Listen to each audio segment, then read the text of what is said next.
Big பாஸ்ல 13வது வாரம் பயங்கர பரபரப்பான முறையில் 7 பேர் நாமினேஷனுக்கு வந்திருந்த அந்த காட்சிகளை பார்க்கின்றோம்.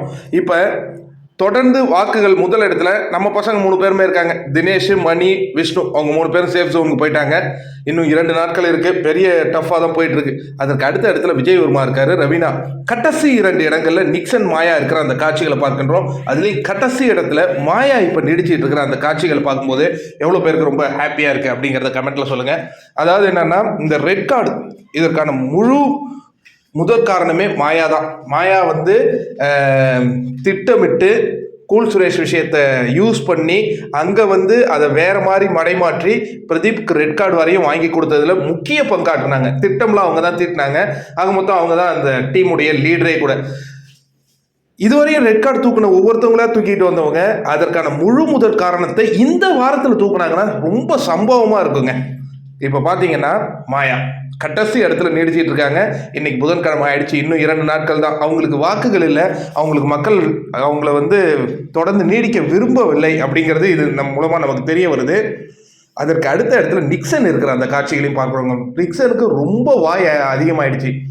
ஆரம்ப காலகட்டத்தில் வரும்பொழுது எப்படி இருந்தாரோ அவர் வந்து அந்த யுகேந்திரன் கூட இருக்கும்போதெல்லாம் ரொம்ப அற்புதமான பையனாக இருந்தார். எப்போ மாயாவுடைய கண்ட்ரோலுக்கு வந்தாரோ அப்போலேருந்து அவருடைய செயல்கள்லாம் மாறியதை நம்மளால் உணர முடிஞ்சது.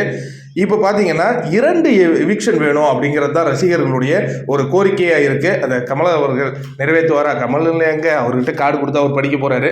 டீம் என்ன முடிவு பண்ணியிருக்கு? ஏன்னா இப்போ பார்த்தீங்கன்னா 10 பேர் வீட்டுக்குள்ளே இருக்காங்கங்க. 10 பேரை வச்சுக்கிட்டு அதுக்கு அடுத்த வாரம் போகிறது வந்து மிக சரியான ஒரு விஷயமே கிடையாது. 8 பேருடன் போவதே அதிகம்தான். பட் இருந்தாலும் அது ஓகே.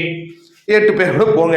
நீங்கள் 9 பேரோட போகிறது சரியில்லை அப்படின்னு ரசிகர்கள் சொல்கிறாங்க. ஏன்னா இந்த கேமை பொறுத்த வரைக்கும் நான் மீண்டும் மீண்டும் சொல்கிறது என்னென்னா, ரசிகர்களுக்கும் போட்டியாளர்களுக்கும் உள்ள கேம் தான். அங்கே உள்ள அவங்க கேம் ஆடுறதை விட அவங்களுடைய கேரக்டர்கள் மற்றவங்களை அவங்க எப்படி கீழே இறக்கி அவங்க கேம் ஆடினாங்கன்னா பிடிக்கவே பிடிக்காது. இவங்க தெரிந்து செய்தார்களோ தெரியாமல் செய்தார்களோ ஒரு மனிதனுடைய அற்புத வாய்ப்பை இவங்க வந்து கெடுத்திருக்காங்கிறது இன்னும் இந்த அவர் ஒரு 30-32 நாளில் போனாலும் இன்னும் அது பேசு பொருளாகவே இருந்து கொண்டிருக்கின்றது. அதற்கான ரிஃப்ளெக்ஷன் தான் இந்த வாக்குகளாக நம்மளால் பார்க்க முடியுது. நீங்கள் என்ன நினைக்கிறீங்க?